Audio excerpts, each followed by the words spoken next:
السلام علیکم ملګرو، تاسو به د مفتی محمد اکبر حقانی صاحب ډیر بیانونه اوریدلي، خدای اصلاحي پیغام یې ضرور واورئ. د خندا نه بچ نه شئ. مفتی صاحب کله داسې بیان نه دی کړی، د خندا یو لطیفه هم پکې ویلې ده، خو د خندا نه بچ نه شئ. ضرور یې واورئ او مینوال یې لایک کړئ او چینل در سره ضرور سبسکرایب کړئ. نبی رحمت الله علیه تقریر کو خلکو ته تقریر کې وی یو مار وی یو پیر صاحب ته وی چې ستا نبیت کوم، لاس نیوه کوم.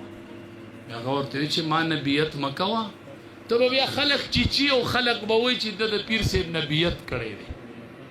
هغه ورته وی زه خلک به نه چیچم، خو ته راته بیت وکوې. صحیح ده چې بیت یې وکړو، مار لاړ نو مار خلک نه چیچو. نو ماشومانو چې مار ولیدو خلک یې نه چیچه، چې ماشومانو به راغل د ډاګې نه به یې تمبو، یو بل به یې پې و، هغې مار د سره پټ وختو، سر یې ګنجې شو. چې پیر صاحب لاړ، پیر صاحب ورته دا د سره څه شوي دي؟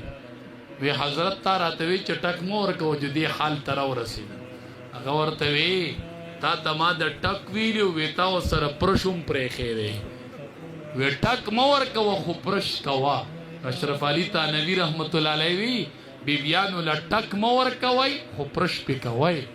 چې پرش هم پرېږدي او ټک هم پرېږدي، بیا به د هغې مار په شان د سره پټ ختلی نو ته به بیا وایي چې د ټوپۍ بورقه، هغه به وایي چې پیشني بورقه، ته به وایي چې پیشني بورقه، هغه به وایي چې پړونی، ته به وایي چې پړونی، هغه به وایي چې لوپټا، ته به وایي چې لوپټا، هغه به وایي چې موپلر. نو بیا به درته مسلې که نه چې سړی کور او دس کي او جومات ته را روان شي.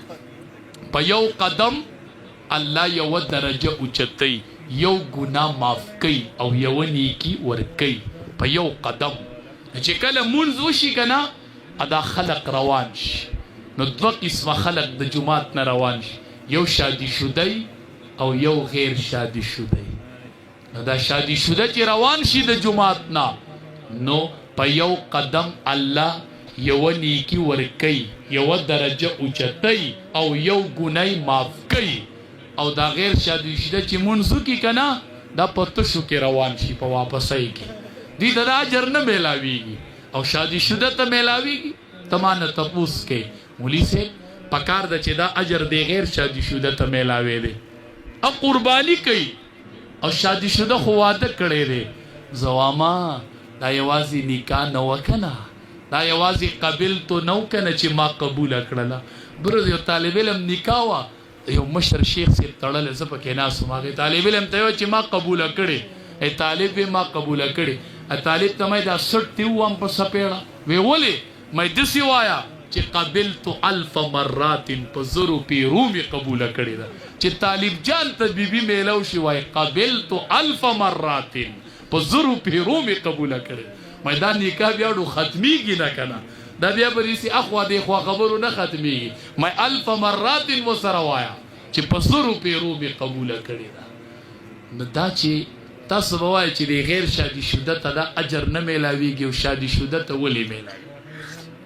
دی چې روان شي که نه د جومات نه کور ته، دی پیزار په خپو کې او ما ته نن د پیزار ویلي او ما نه دی راوړی، ما ته نن د غوړو ویلي او ما خو هغه نه دی راوړي، د سکول د وړو پیس جمع شوی دی ما هغه نه دی ورکړی.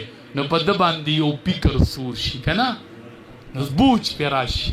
الله فرشتو ته وایي زما دا بنده ولې خفه دی؟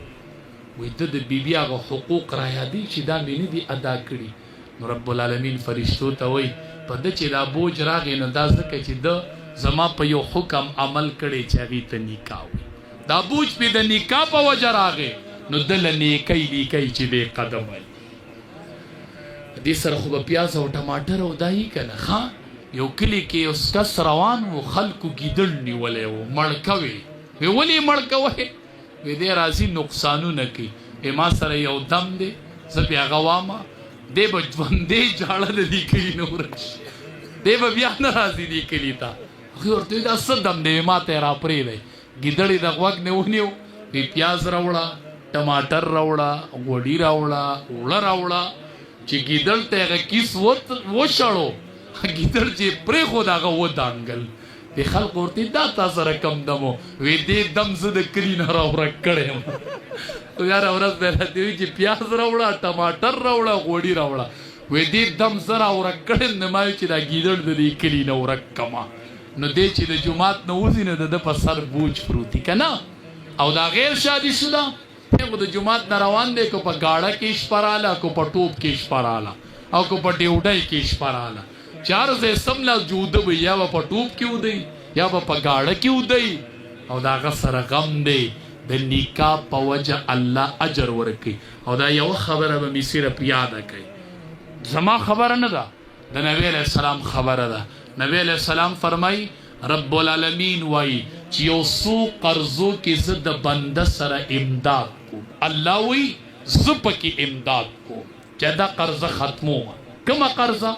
د تبلیغ قرضه نه، د حج او د عمرې قرضه نه، د څه قرضه چې سړی واده کوي او په واده کې قرضو کې الله وایي د دې قرضې په ختمولو کې زه امداد کوم. په دې ټرای وکئ که د واده قرضه په ختمولو تاسو پوه شوئ ما له نوم بدل کړئ. نوم دا الله ختموي، په دې سره پاکي راځي، په دې سره عفت راځي، په دې سره به د ځوانانو سترګې محفوظ شي. ما ته یو کس ټلیفون وکړو ما له خوب نه راځي، ما ته وظیفه وښیه، زه د شپې ناوختې پورې ویښ یم، مې واده دې کړی؟ وی نه. مې پلار ته دې ووایه چې واده دې له وکړي. وی ته حقیقت وایې؟ مې آو. یو پلار یې را سره په ټلیفون میله وکړو. وی مولي صاحب ښی مې آو خیر دی. وی تا داسې ویلي؟ مې بلکل مې ویلي. ته دله واده وکړه؟ وی صحیح ده. اوس زه یو کلي ته تللی وم، د واده تقریر مې کوم، دا قصه مې پکې وکړه. ما ته پته نه و هغه د هغې کلي واقع وه. ټلیفون ما ته هغې کس د کلي نه کړی و.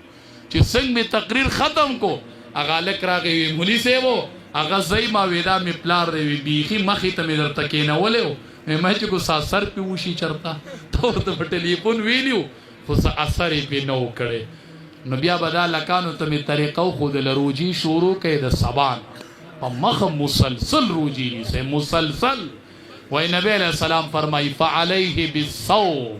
نو یا راله واده وکړه او یا به روجه نیسمه. یو درخواست صرف اخیرې کومه، خدای دې د بخت کریم صاحب دا واده مبارک کی، الله دې دا خوشحالي تا حیات روزي کی، تا حیات خدای دې دا نکاح مبارک کی. خدایا ته گواهی، ملائک گواه دي چې الله نن پتا الله تا نن په دوی خوشحالي راوستله او الله نن دی ته خوشحاله کړي چې خدایا تا په مونږ خوشحالي راوستله، نن به مونږ هغه خلق راولو خدایه چې ته پې خوشحالېږي، خدایه چې ته پې خوشحالېږي. نو خدایا دا خوشحالي روزي کې، خدایا د نیک او د صالح اولاد ذریعه وګرځئ. خدایا دا د دې علاقې دپاره یو بنیاد مقرر کې، خدایا د علاقې دپاره د انقلاب یو قدم وګرځئ. خو صرف شادي شده بچو ته وامه ښه داسې نه چې واده وکړې مور او پلار پرېږدی. ګورې ښه مور او پلار به خیال ساتئ. ګورې واده سره به بدلېږئ نه. ګورې بعضې بدل شي نو مور او پلار پرېږدي، نو مور او پلار خو به نه پرېږدي که نه، مور او پلار خو به نه پرېږدي. څه شادي شده واله ته وامه ته پلاره مور ته څه وایې؟ ما ته وایي زه ورته ابو امي وامه. ابو امي زه ورته وامه دا ابو امي نه دي. وای دا ابو امي دي. زه وایم نه دا ابو امي نه دي بچیا، دا د جنت دوه دروازې دي.